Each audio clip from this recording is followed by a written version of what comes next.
Hey guys, मैं हूं Divya Singh. Education with Divya में आपका स्वागत है। आज मैं आपको पढ़ाऊंगी सिंधु नदी तंत्र। सिंधु नदी तंत्र के बारे में विस्तृत जानकारी आज हम आप लोगों को बताएंगे। भारत की नदियों को दो भागों में बांटा गया है। भारत की नदियों को दो भागों में बांटा गया है, हिमालय की नदियाँ और प्रायद्वीपीय नदियाँ। कौन कौन सी नदियाँ? हिमालय की नदियाँ और प्रायद्वीपीय नदियाँ। तो हिमालय की नदियों में तीन नदियाँ आती हैं, सिंधु नदी तंत्र, गंगा नदी तंत्र, ब्रह्मपुत्र नदी तंत्र। कौन कौन सी आती है? सिंधु नदी तंत्र, गंगा नदी तंत्र, ब्रह्मपुत्र नदी तंत्र। और सिंधु नदी को पूर्ववर्ती नदी कहते हैं। सिंधु, सतलज और ब्रह्मपुत्र तीनों को पूर्ववर्ती नदी कहते हैं। पूर्ववर्ती का अर्थ है हिमालय के उत्थान के पहले ये तीनों नदियां टेथिस सागर में गिरती थी। जब हिमालय का उत्थान या हिमालय की उत्पत्ति नहीं हुई थी। इसलिए इन तीन नदियों को सिंधु, सतलज और ब्रह्मपुत्र, इन तीनों नदियों को पूर्ववर्ती नदियां कहते हैं। और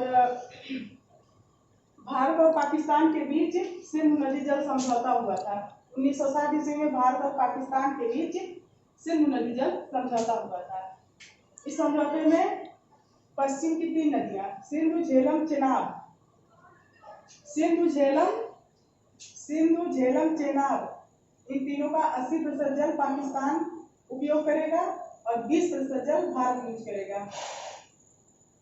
और पूर्व की तीन नदियां रावी, व्यास, सतलज, इन तीनों का उपयोग भारत 80% करेगा और पाकिस्तान 20% करेगा। इस समझौते में यही हुआ था। और एक क्वेश्चन पूछता है कि सिंधु नदी किन तीन देशों से होकर गुजरती है? सिंधु नदी जो है किन तीन देशों से होकर गुजरती है? तो सिंधु नदी चीन, भारत और पाकिस्तान, यहाँ पे हम लिख दे रहे हैं, चीन, भारत और पाकिस्तान।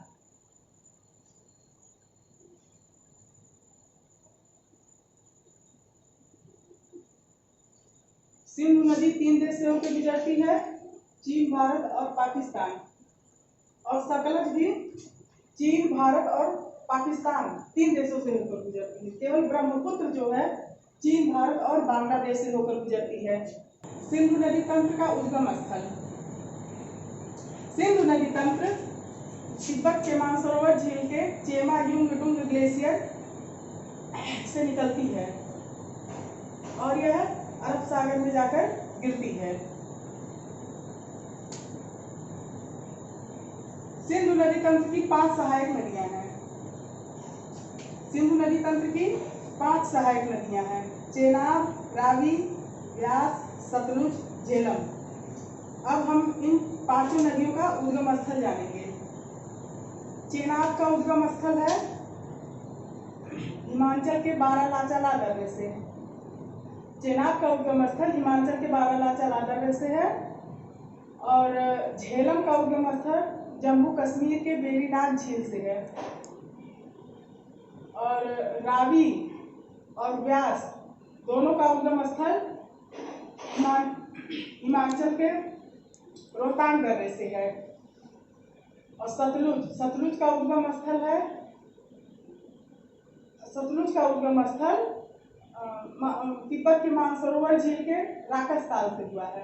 मैंने यहाँ पे लिख दिया है, तिब्बत के मानसरोवर झील के राकस ताल से हुआ है सतलुज नदी का उद्गम स्थल।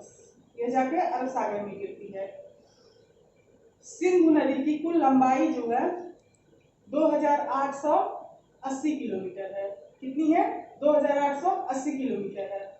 और भारत में सिंधु नदी की लंबाई 1114 किलोमीटर है।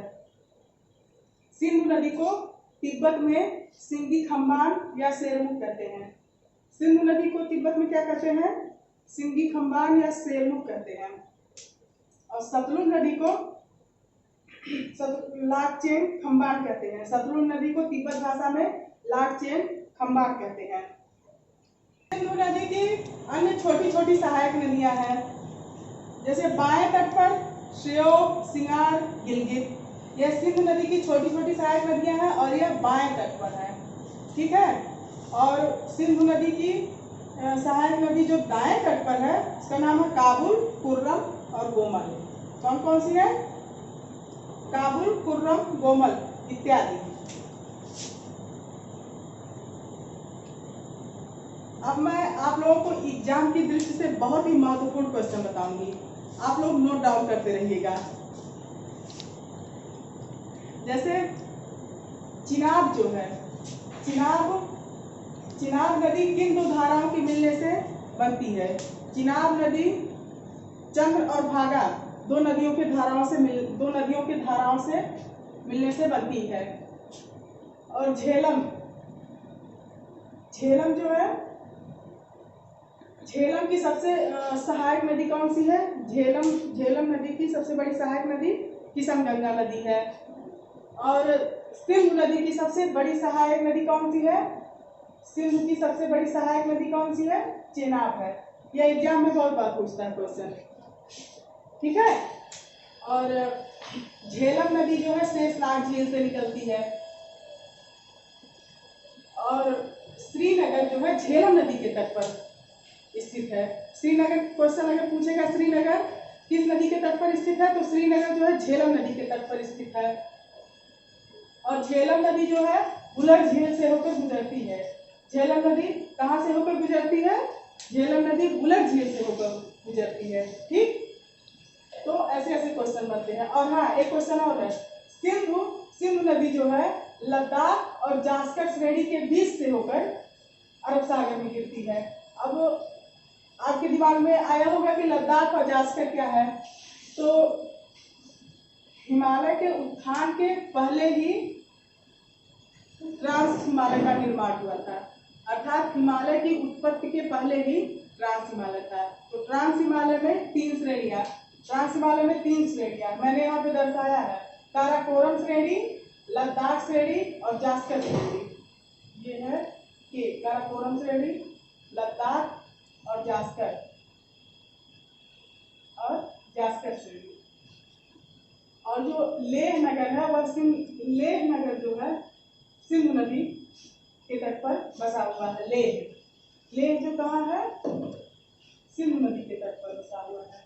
हाँ, तो मैं बता रही थी कि ट्रांस हिमालय की तीन श्रेणियां हैं, काराकोरम, लद्दाख और जास्कर। और लद्दाख और जास्कर के बीच से ही सिंधु नदी जो है निकलती है और यहाँ पे अरब सागर में गिरती है।